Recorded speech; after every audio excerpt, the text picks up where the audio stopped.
Welcome to my series on how we as warriors are changing the world.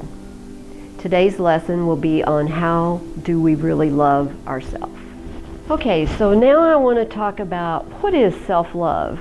I had a client, it was a male client actually, asked me, he said, well, what do you mean when you say self-love? Love yourself. What's that mean? How do you do that? So that's the storyline of my next book. And I'm finding it kind of difficult because it is hard to love yourself.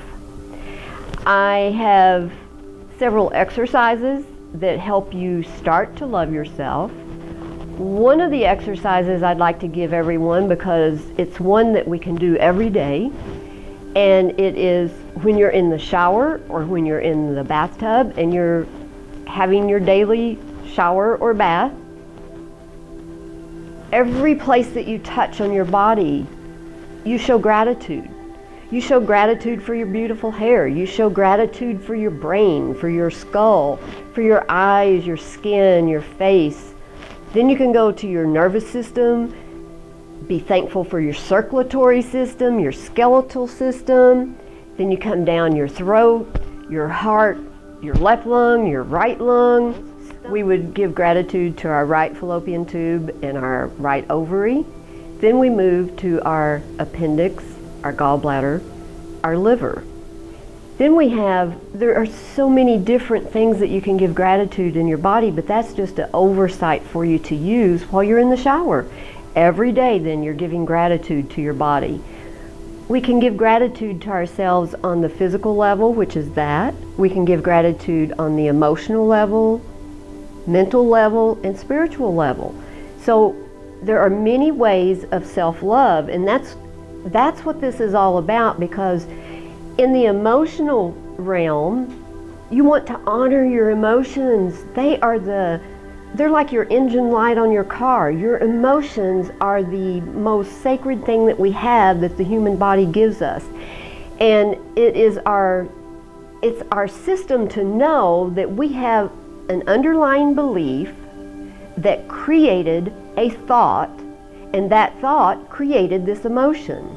So we go backwards when we have an emotion. Okay, so the driver cuts in front of you and you instantly get mad and you want to know, you're ready to cuss him out and give him the finger and everything else. And that is your key, that's your body system saying, hey, you might want to look into this.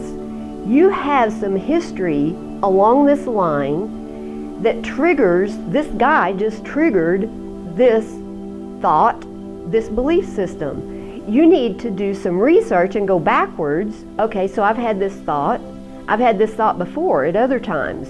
When my boss walked in the other day and said such and such, I instantly got mad. So you've had the thought before with the same emotion. So what belief did you have under that? Did you have the belief that that guy shouldn't have cut in front of me? He's a bad driver. That boss doesn't know what he's talking about. Whatever the belief is, that belief was formed back in probably 7 years and younger in your life. And you're not even conscious of having that belief. A lot of times I use the example of that red hat. That red hat, every time you see it, it makes you mad. A red hat doesn't make you mad. You make yourself mad. You make yourself mad because you have a belief that the red hat makes you mad. So then when you have that belief and you see the red hat, you have the thought, I'm mad. There's that red hat and I'm mad at it.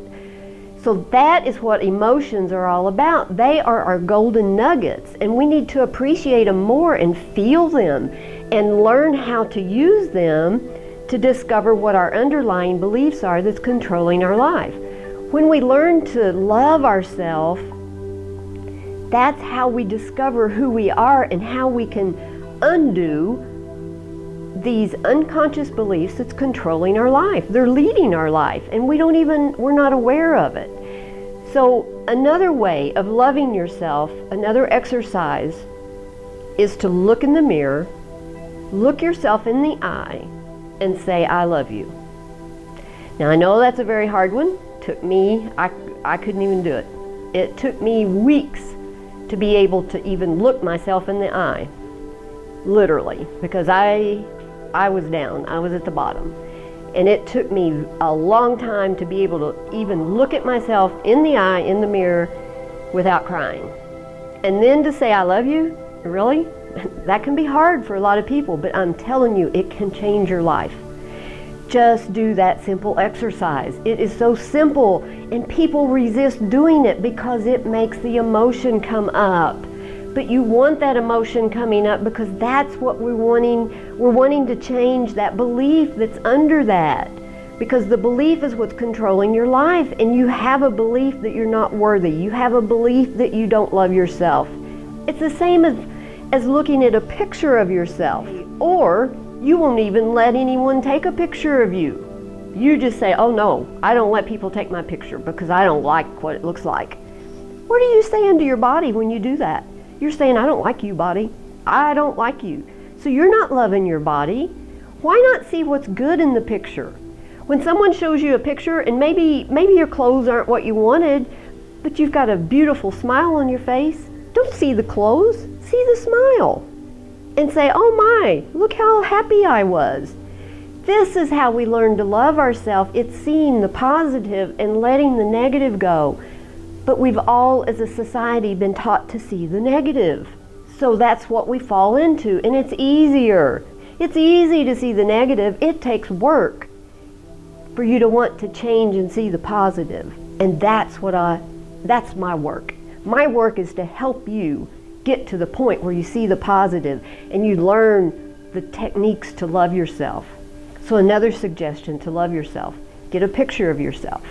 Find one, whether it's a baby picture, 2 years old, whatever age it is, a picture you love, a picture that when you see it lights you up, and it's you.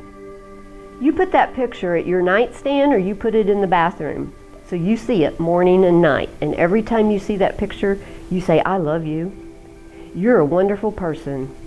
And you say anything affirmative like that in the present tense, that is how you learn to love yourself.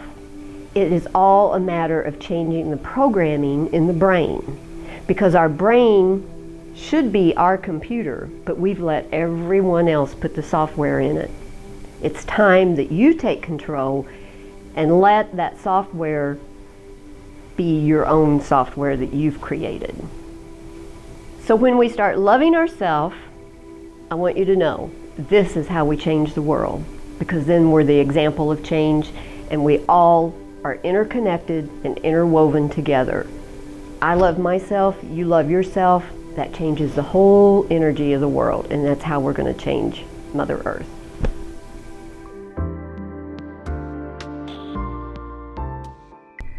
Thank you for watching this presentation by Kathy Carter. If you would like more information or would like to schedule an appointment, please call Kathy at 214-245-2293 or email her at kathy@kathydcarter.com. That's Kathy with a K at kathydcarter.com.